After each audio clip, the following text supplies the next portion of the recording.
particularly may have liked that lifetime. So there's no precedent. It's meant for us to enjoy while we are here on Earth school, what I like to say. So he's one who's been giving messages to people over the last 13 years, as well as very. Now, you were a former heavy metal musician, weren't you? Oh, yeah. And people ask me all the time, they say, so who are your spiritual influences for you to be a psychic medium? And when I tell them, oh, it's pretty much, I love heavy metal bands, oh, I was blasting out at Ozzy Osbourne, Judas Priest, they go, wait, what? I think you're going to name some spiritualist medium. Why are you getting into metal bands? Because whatever you like, whatever you love, that has power and potential. So it was through music that I first discovered I could channel music, because I never took any lessons, and instruments came really easily for me. So that was really my start. In fact, a lot of channelers were artists first. A lot of people in the spiritual community started off as artists first, because it's kind of accepted that you can channel energy when it is through art, but if you're channeling messages, we look upon it kind of weird, depending on what kind of religion background you're now. Generally, it's what are the messages like when they come to you? When the great question, because people often, the general public, these psychic mediums or channelers, as oracles, tell the future, crystal ball, cliche, crystal ball, the future. But things have changed. The more advanced, intuitive healers, psychic shamans, channelers are actually telling you how to understand the present. Because the questions are about the present most of the time. What is going on in the world? What is happening in my life now? So these messages are about how you are dissecting your reality, what you're experiencing, and how you think and how you interpret life. Our life is about our interpretation. We like things if it's going the way we want. We don't like things if things are going the way we don't want. And we're very simple in that way. But all of us today, every single person listening now, can look back on their life and say, that experience, that was so much like I hated while it was happening. Actually, it was so important in my life that it happened for me to be who I am. It was pleasant, but it was necessary. How was wrong or out of have the privilege of living life with cast all the characters.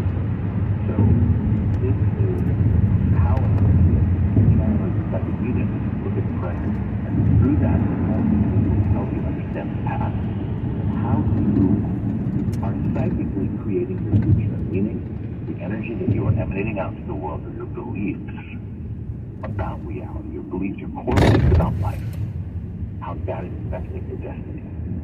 So I help people unlock that. And of course, there are all the questions of, can you give me a message from my grandmother? Right. Yes. Yes. Do you remember when you channel? No. It is very much similar to the dream state. So when I'm channeling, there's no recall when I come right back into the body after several hours. But just like when you forget a dream and then later that day someone mentioned something about, I don't know, a dog. You go, I dreamt about a dog last night. Right. Suddenly the recall comes back to you because someone else mentioned it. Well, for me, after I channel for several hours, if the person comes up to me and starts a conversation, I don't remember their message. But when they keep talking, they start to come back to me as if it was in a dream. So it's really in a dream state. When you take calls next hour with our incredible listeners, are they talking to you, Riz, or the channel?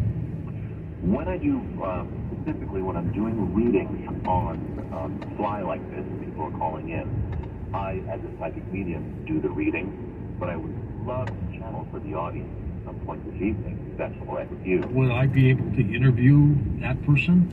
100%. You can interview the spirit guide. It's a back and forth. It's not like they're just going to, lecture for 10 minutes. They love to interact. When they come through me, at least, my guides love to interact with people. How do you get into it, and then how do we get out of it? So I'll say just take me about 5 seconds to get into it. I've been doing it a long time. Okay. And when we need to get out of it, you just say, thank you for being with us. And they know the drill. They already know what's going to happen before we even start. It is truly, it's remarkable. And some of the things that when you channel, what do they tell you? What do they want you to know? What do they want us to know? When they're speaking to a large group of people, I've noticed that the messages, their themes, think about it like music. In music, we have maybe 16 basic notes of music. It's like there's basic laws of life and the universe, universal laws. There's not 1,000 of them. You could probably name that you can live a good life within 10 laws, 10 spiritual laws, probably. But just like music, where you can rearrange those notes and make billions of songs that are out there that sound different. The guides have been coming through me, but we're at like 2,600 channeling circles. I could say to you, George, that each circle is different, and yet each circle is the same. Because it's the way that they break down very practical parts of life. So they will give messages of the macrocosm. Okay, here's what's happening. Here's the age we are in as a society, the world. Here's where we are at, the stage of evolution where you guys are at. Then they will go personal. What do people want to know? Well, what do we all want to know? We want to know about love, relationships, our parents, or our health. It's always the same. So, but they're talking about understanding the nature of reality and how we are creating our reality internally. Does the channeling affect you at all personally when you do it? In the beginning, it can be very draining. Years and years ago, I used to get pretty drained. I used to have to eat a lot. I would end up with my wife at diners at 1 a.m. in L.A. scarfing down food to get back into my body. But after I gained some weight, I decided I can't do that anymore. So now, actually, I can channel for 4 or 5 hours, George, and I come out of it really refreshed. And that's actually, I consider that a skill to be able to do that. When you channel, are you channeling spirit guides? Who are you channeling? Only spirit guides. Because that's what's worth listening to. These are not, look, there's spirits that are almost everywhere where I've ever gone. I've noticed 1 or 2 spirits at home that do a lot of paranormal clearings where people actually make them come to my house and kind of talk to the spirit.